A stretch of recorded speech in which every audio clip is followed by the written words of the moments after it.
হবিগঞ্জে BNP ও ছাত্রদলের হামলায় গুরুতর আহত হয়ে মারা গেল সার্জিস আলম ও নাসির উদ্দিন পাটোয়ারি।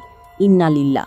হবিগঞ্জে জুলাই পদযাত্রা শেষে জাতীয় নাগরিক পার্টির গাড়ি বহরে হামলার অভিযোগ উঠেছে ছাত্রদল নেতাকর্মীর বিরুদ্ধে। হবিগঞ্জে এনসিপি নেতা এবং বাংলাদেশের একমাত্র জমিদারের নাতি সার্জিস আলম, সেই সঙ্গে এনসিপির একমাত্র রাজনৈতিক প্রস্টিটিউট এবং শাইখে কুলাঙ্গার নাসির উদ্দিন পাটোয়ারিকে উত্তম মধ্যম দিয়েছে হবিগঞ্জের সাধারণ জনগণ। অথচ এই নাসির উদ্দিন পাটোয়ারি গত 3 দিন আগে বক্তব্য দিয়েছিল যে তাদের নাকি কোনো অস্ত্রের প্রয়োজন হয় না, তাদের 2টা হাত রয়েছে এবং তারা এই 2 হাত দিয়ে AK-47 কিংবা লাঠি কামান বন্দুকের বিরুদ্ধে যুদ্ধ করবে। আজকে হবিগঞ্জে নাসির উদ্দিন পাটোয়ারি ওরফে ডারবি নাসিরের আগমন উপলক্ষে ওইখানকার এলাকাবাসীরা একটু সামান্যতম নাস্তা পানির ব্যবস্থা করছে আর কি। এই নাস্তা পানি খাওয়ার পরে এখন তাদের মনে অনেক কষ্ট, অনেক দুঃখ। আমি তাদেরকে একটু বলতে চাই, আপনারা জুলাই যাত্রার নাম দিয়ে বিভিন্ন জায়গায় ঘুরে ঘুরে শুধুমাত্র বেগম জিয়া, জিয়াউর রহমান, তারেক রহমানকে নিয়ে যে ধরনের বাজে কথাগুলো মুখ থেকে উচ্চারণ করেন, বিএনপির সিনিয়র নেতৃবৃন্দদেরকে নিয়ে আপনারা যে সকল বাজে শব্দগুলো উচ্চারণ করেন, এগুলো কি ন্যায়? এগুলো কি কোনো রাজনৈতিক আদর্শ? আপনারা কি করেন? এগুলা সাইজ করতে পারেন না? 24 এর অস্ত্রগুলো কি কই গেছে? মানে বুঝতে পারছেন কি দিচ্ছে এগুলো? কই আপনারা কি করেন? 24 অস্ত্রগুলো কই গেছে?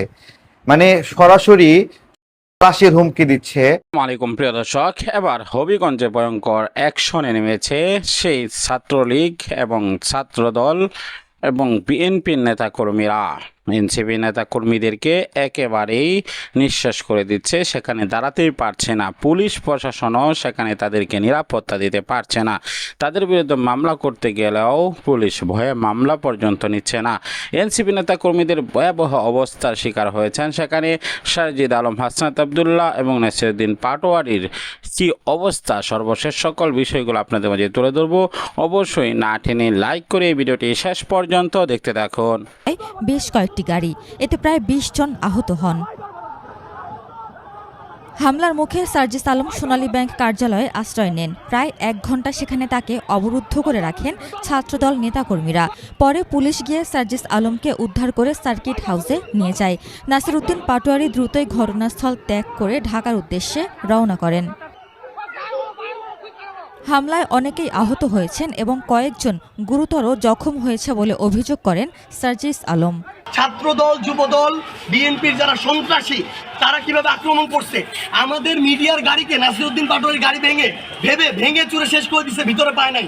পরে আমি যে গাড়িতে ছিলাম, নাসির ভাই যে গাড়িতে ছিল, ওই গাড়িতে তারা রড নিয়ে গাড়ির উপরে উঠে পর্যন্ত গ্লাসে মারছে।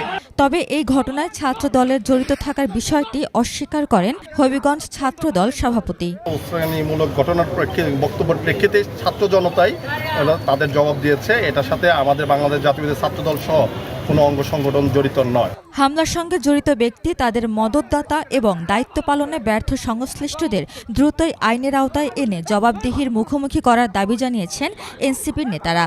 গতকাল হবিগঞ্জে এনসিপি নেতা এবং বাংলাদেশের একমাত্র জমিদারের নাতি সার্জিস আলম, সেই সঙ্গে এনসিপির একমাত্র রাজনৈতিক প্রস্টিটিউট এবং শাইখে কুলাঙ্গার নাসির উদ্দিন পাটোয়ারিকে উত্তম মধ্যম দিয়েছে হবিগঞ্জের সাধারণ জনগণ। অথচ এই নাসির উদ্দিন পাটোয়ারি গত 3 দিন আগে বক্তব্য দিয়েছিল যে তাদের নাকি কোনো অস্ত্রের প্রয়োজন হয় না, তাদের 2টা হাত রয়েছে এবং তারা এই 2 হাত দিয়ে AK-47 কিংবা লাঠি কামান বন্দুকের বিরুদ্ধে যুদ্ধ করবে। আমাদের অস্ত্র লাগে না, আমাদের 2 হাত হলো অস্ত্র।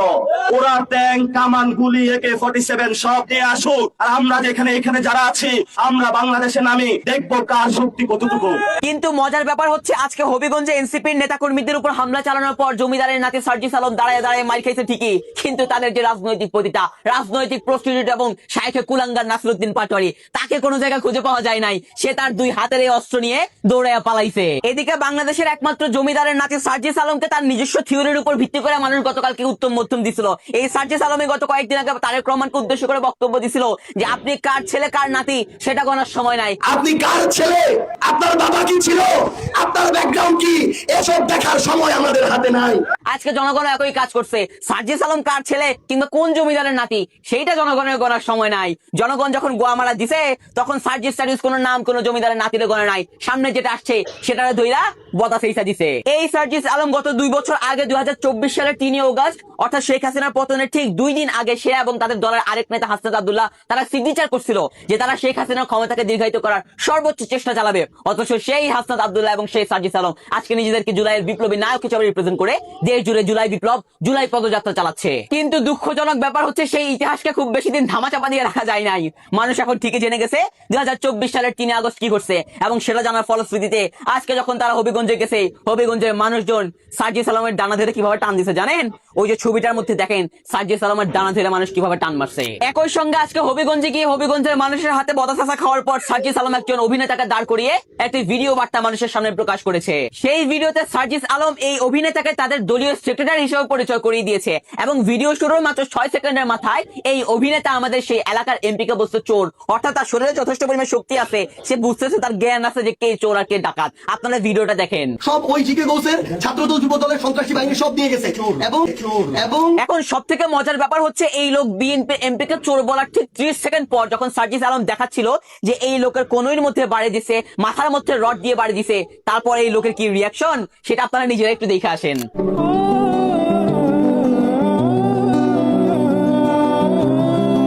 মানে বাংলাদেশে বর্তমানে এনসিপি কোনো রাজনৈতিক দল না, এনসিপি হচ্ছে একটা নাট্যমঞ্চের নাম, আর আমরা সবাই সেই নাট্যমঞ্চের দর্শক।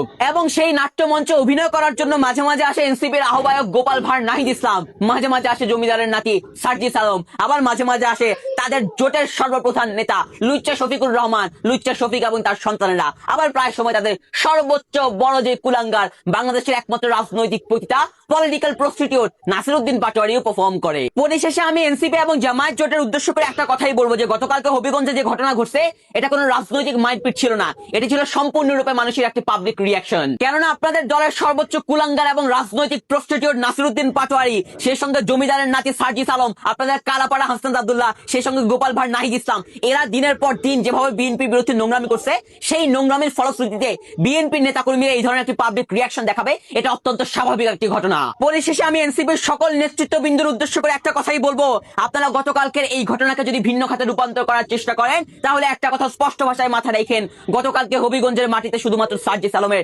2টা দানার মধ্যে হালকা করে চেঁচা দেওয়া হয়েছে। যদি এই ঘটনাকে ভিন্ন খাতে রূপান্তর করার ন্যূনতম চেষ্টা কি বলছে ভাই নাহিদুল ইসলাম বলছে মানে এই সরকারের পতন করাইবো। আরে ভাই ওরা তো গেছে কারণ ঘোড়ার মতন পাগল হয়ে গেছে, পাগলা, ওরা হলে পাগলা ঘোড়া, এখন মাথা ঠিক না, মাথা শেষ খারাপ হয়ে গেছে। ওরা সেদিনকা ওই যে শাহবাগ দেখছি যে মিটিং করে, ওরা কয়জন লোক রাখছে। আরে বেটা এদিন ওই যে ফুয়াদও তো আসিল এদিন দেখছি শাহবাগে জাদুঘরের সামনে, ওরা কয়জন লোক, সব এত সাংবাদিকেরা গণমাধ্যম কর্মী না থাকলে অগ কোনো লোক আছে? ওরা বলতে ওরে আছে, ওরা তো পাগল, অগ কোনো মাথা শেষ ঠিক আছে, ওরা তো দর্শনকারী, অগরে কেউ ভালোবাসে?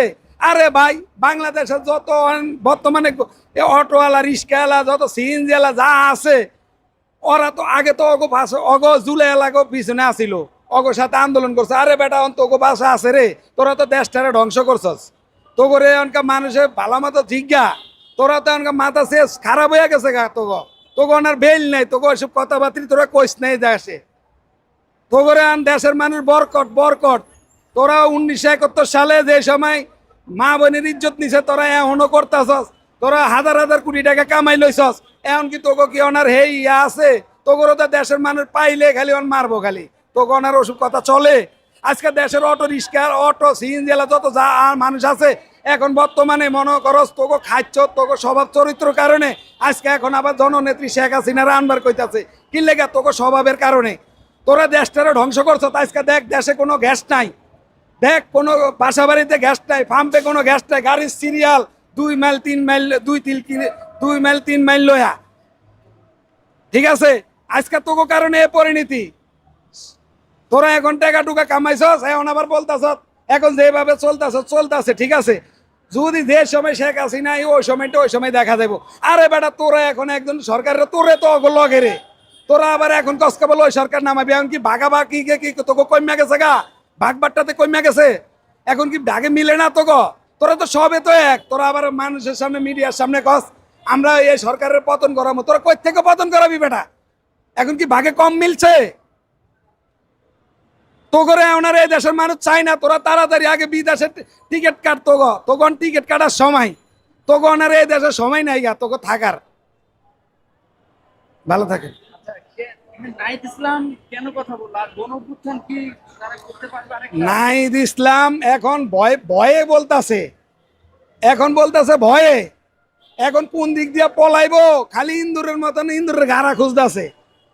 এরা তো এখন বর্তমানে ভয় পাইতাছে নাহিদ ইসলাম, ওরা ভয় পাইতাছে না, এখন জানতেছে যে জননেত্রী শেখ হাসিনা আই বাইলে দাম করে পাশি দিব ঝুলাইবো। আরে বেটা শেখ হাসিনার পক্ষে ওটা রিস্কালারা আছে, গরিব মানুষ আছে, তোকে পাশে আছে কেটা, তোকে পাশে তো বেটা আগে আমরা ছিলাম, এখন তো আর তোকে পাশে আমরা থাকবো না।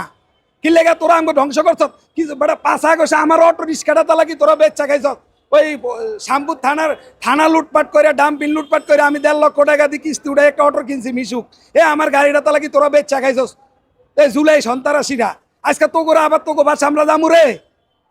তোরা তো দেশ ধ্বংস করছ বেটা, তোকে ভাষা আবার আমরা যামু? এখন মানে ওই সুতা না সেই সুতা, তোরা তো ভয়ে এমন করতেছস, এত ভয় পাস কা? সে তো ভালো না গেছে কে, হ্যাঁ আইব, তোরা আবার হ্যাঁ ভয় পাস কে? তোকে পাশে কেউ আছে?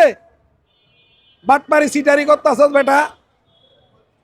আমরা যদি রিস্কালার সিনজেলার না থাকতাম তোকে বেটা 5 আগস্ট মাগস কই যাই তোকা। প্রিয় দর্শক, সম্পূর্ণ ভিডিওটি দেখলেন, বুঝতে পেরেছেন ভিডিওটি গুরুত্বপূর্ণ। আমরা সকল আপডেট এবং বস্তুনিষ্ঠ সকল বিষয়গুলো আপনাদের মাঝে তুলে ধরবো। একে একে সকল আপডেট এবং ব্রেকিং নিউজগুলো আমাদের মাঝে পাওয়ার জন্য এই চ্যানেলটিকে সাবস্ক্রাইব করে পাশে থাকা বেল বাটনটি অন করে দেবেন। তাহলে নিত্য নতুন সকল আপডেট এবং ব্রেকিং নিউজগুলো আপনাদের কাছে পৌঁছে যাবে। বিদায় নিচ্ছি, দেখা হবে অন্য কোনো ভিডিওতে। সেই পর্যন্ত ভালো থাকুন, সুস্থ থাকুন। আসসালামু আলাইকুম ওয়া রাহমাতুল্লাহ।